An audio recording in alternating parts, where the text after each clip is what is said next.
हर हर महादेव, जय भोलेनाथ। क्या आपने कभी ऐसा महसूस किया है जैसे भगवान शिव से मन की बात कहने का मन हो? मैं रोज घर पर एक छोटा सा शिवलिंग पूजती हूँ और आज मैं वो सच्ची पूजा विधि और अपना अनुभव आपके साथ साझा करना चाहती हूँ। यह सिर्फ पूजा नहीं, यह मेरा भगवान से संवाद है। तो आइए जानते हैं कि मैं रोज घर पर शिवलिंग की पूजा कैसे करती हूँ, क्या विधि होती है हर रोज की पूजा की। तो ये देखिए, कुछ सामग्री मैंने लिया है यहाँ पूजा के लिए।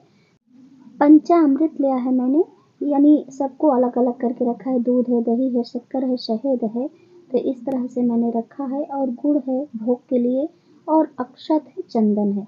और इसमें देखिए मैंने पुष्प लिए हैं, तो बहुत सारे पुष्प मुझे मिल गए हैं, तो मैंने रख लिया है पूजा के लिए, क्योंकि भगवान को सजाना हमें चाहिए ही और मुझे अच्छा भी लगता है। हालांकि हर रोज की पूजा में मुझे इतने सारे पुष्प नहीं मिलते हैं, लेकिन आज मुझे मिल गया है तो मैंने रख लिया है। और ये देखिए मैंने बत्ती लिया है, जो कि यह एकदम शुद्ध है, कपास की बत्ती है, जो कि पेड़ में उगा है, मेरे मामा के यहाँ लगाया है, तो मैं वहाँ से लेकर आई हूँ। और ये देखिए कनेल का पुष्प, ये बहुत ही शुद्ध माना जाता है, तो मैं ये कनेल का पुष्प भी पा गई हूँ, तो ये भी मैं अर्पित करूँगी। और ये देखिए एक लोटा जल, और हमने रक्षा सूत्र लिया है और काला तिल लिया है। सारी सामग्री हमने ले ली है रोज की पूजा के लिए, जैसे ली जाती है उस प्रकार से। और ये देखिए हमने स्वास्तिक बना लिया है। और फिर इसके बाद अब हम इसमें थोड़ा सजा लेंगे, तो पुष्प से ऐसे हम सजा लेंगे। तो इस तरह से हमने पुष्प डाल दिया है, अच्छे से उसे सजा लिया है। और फिर इसके बाद हम यहाँ स्वास्तिक बनाएंगे, क्योंकि यहाँ पहले हम दीपक प्रज्वलित करेंगे। किसी भी पूजा में सबसे पहले हमें दीपक ही प्रज्वलित करना होता है, कोई भी पूजा क्यों ना हो, क्योंकि दीपक हमारे हर कर्मकांड के साक्षी होते हैं, तो इसे हमें दीपक प्रज्वलित करके ही पूजा करना है। तो ये देखिए हमने दीपक को भी थोड़ा सजा लिया है पुष्पों से, क्योंकि मैंने आज पहले ही बताया पुष्प मुझे अच्छे से मिल गए हैं। और फिर मैंने ये जो छोटा सा शिवलिंग है मेरे घर का, ये मैं इसे यहाँ रख ली हूँ, विराजमान कर ली हूँ स्वास्तिक के ऊपर। और फिर इसके बाद मैंने ये पहले दीपक प्रज्वलित किया है, तो इस प्रकार से ओम नमः शिवाय बोलते हुए आप दीपक प्रज्वलित कर लें। वैसे तो दीपक प्रज्वलित करने का मंत्र अलग से होता है, लेकिन सभी को आता नहीं, तो इसलिए आप ओम नमः शिवाय बोलकर भी आप दीपक प्रज्वलित कर लें। फिर इसके बाद हम सबसे पहले शिवलिंग में गंगा जल अर्पित करेंगे। तो आपके पास यदि गंगा जल है तो आप स्नान कराइए भगवान शिव को। यदि नहीं है तो शुद्ध जल से भी आप स्नान करा सकते हैं। बस मन में यह भावना रखें कि हर बूंद में जैसे मेरी भावना शिव तक पहुंच रही होती है, तो इस तरह से हमें शिव जी का अभिषेक करना है गंगा जल से या फिर शुद्ध जल से। फिर इस प्रकार से हम भगवान शिव को दूध से अभिषेक करेंगे।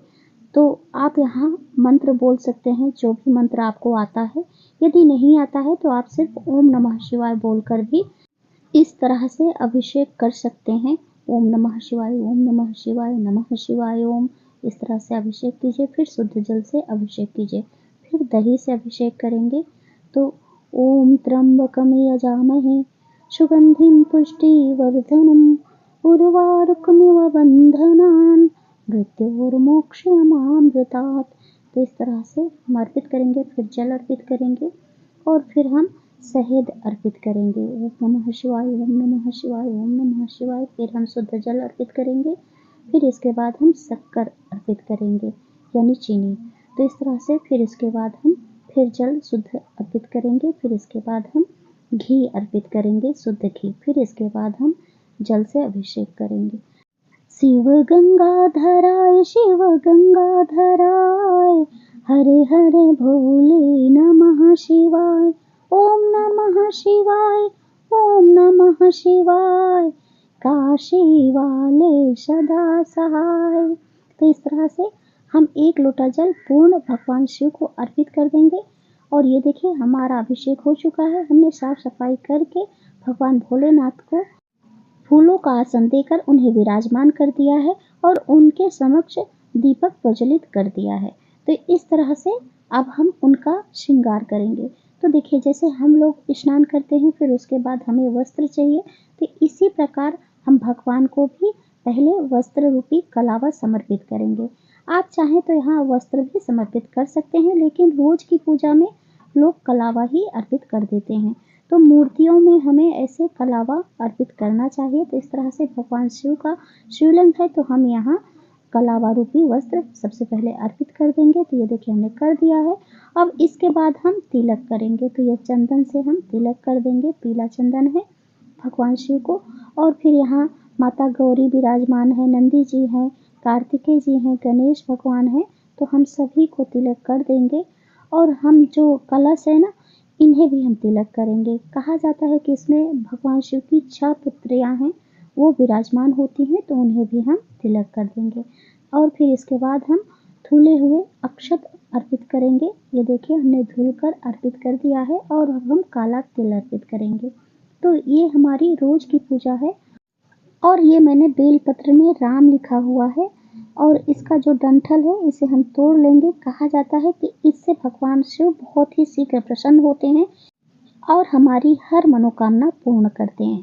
तो इस तरह से हमने शिवलिंग में बेलपत्र अर्पित कर दिया है। अब हम पुष्प अर्पित करेंगे। तो शिवलिंग बहुत ही छोटा है, वहाँ रखूंगी तो गिर जाएगा, तो इसलिए मैंने स्पर्श करा के यहाँ सामने भगवान के रख दिया है। अब हम गुड़ का भोग समर्पित कर दिए हैं और जल वार कर भगवान से हाथ जोड़कर प्रार्थना की कि हे प्रभु, जो हमारे पास है इसे स्वीकार कीजिए। हमने आपको बहुत ही श्रद्धा से इसे अर्पित किया है। और फिर इसके बाद हम धूप दिखा देंगे।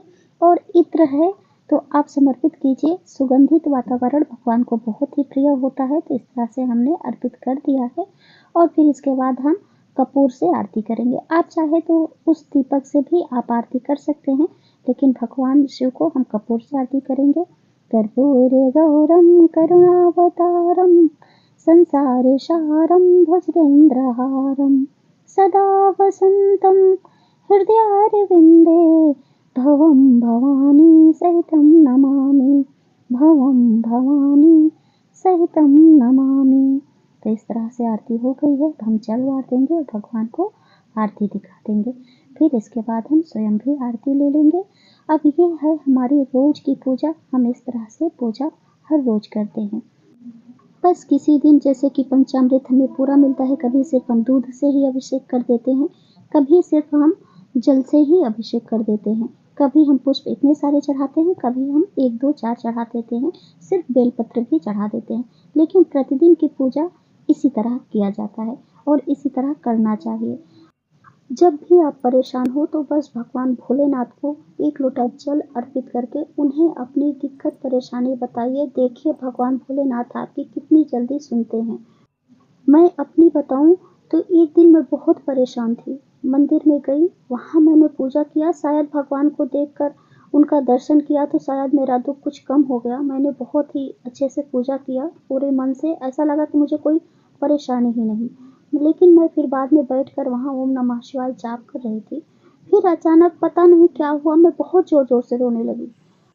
ऐसा होता है ना, जैसे कि कोई बच्चा खेल रहा हो बाहर और उससे कोई खिलौना छीन ले या फिर कोई उसे मार दे, तो वह कोशिश तो करे अपना वापस लेने के लिए, लेकिन अगर वह कुछ न कर पाता है तो वो दौड़कर अपने माँ बाप के पास जाता है। जब वहाँ जाता है तो उन्हें देखकर वो बहुत जोर जोर से रोता है। क्यों रोता है? कि ये मेरी जरूर सुनेंगे, क्योंकि उस बच्चे को उन पर पूरी आस होती है और पूरा विश्वास होता है कि ये सुनेंगे ही सुनेंगे, और ऐसा होता भी है। तो उसी तरह भगवान भी होते हैं। जो हम विश्वास करते हैं तो भगवान कभी भी हमारा विश्वास नहीं तोड़ते हैं और वो हमारे लिए हमेशा खड़े होते हैं। तो इस तरह से जब मैं रो रही थी तो वहाँ 2 भाई वहाँ मतलब फूल और बेलपत्र इतना ज़्यादा हो गया था कि बेलपत्र वो फूल हटा रहे थे। तो उनको क्या लगा ना कि मैं बेलपत्र हटा रहा हूँ, इसीलिए रोने लगी। तो वो बोले बहन रो मत, मैं फूल तुम्हारा चढ़ाया हुआ नहीं हटा रहा हूँ, जब आप यहाँ से चली जाओगी तब मैं यहाँ से हटाऊंगा। और मैं इतना भावुक हो गई थी कि मैं बोल भी नहीं पा रही थी कि आपकी वजह से मैं नहीं रो रही हूँ, मुझे कुछ तकलीफ है, मैं अपने माँ बाप को देख कर रो रही हूँ कि आपके होते हुए मेरे साथ ऐसा क्यों हो रहा है। लेकिन तभी वहाँ एक महिला आती है और बोली कि जब तू इनके दरवाजे तक पहुँच गई, इनके द्वार तक पहुँच गई और तुझे इतना विश्वास भी है, तब फिर तू क्यों रो रही है? ये है ना तेरे साथ। तब मुझे ये लगा कि इतने सारे लोग यहाँ पहले से बैठे हैं और ये लोग नहीं समझ रहे हैं कि मैं क्यों रो रही हूँ। इनको कैसे पता कि मैं क्यों रो रही हूँ, जो मुझे ये इतने अच्छे से समझा रही हैं। तब मैंने भगवान का इशारा समझा और वहाँ से चुपचाप उन्हें प्रणाम करके चली आई।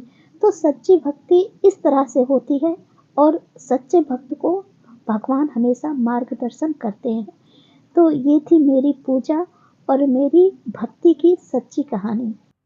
अगर आप भी शिव जी की पूजा करते हैं तो बताइए आपको क्या अनुभव होता है, और अगर अभी शुरू कर रहे हैं तो इस वीडियो को देखकर करिए, आपको मदद मिलेगी पूजा में। क्योंकि सच्ची भक्ति विधि से नहीं मन से होती है। भगवान शिव से यही प्रार्थना है कि वे हम सबको शक्ति दें, शांति दें और अपनी भक्ति दें। अगर मेरी यह भक्ति आपको छू गई हो तो कृपया इस वीडियो को लाइक करें और शेयर करें, और कमेंट बॉक्स में अपना अनुभव भी जरूर शेयर करें। हर हर महादेव, जय भोलेनाथ।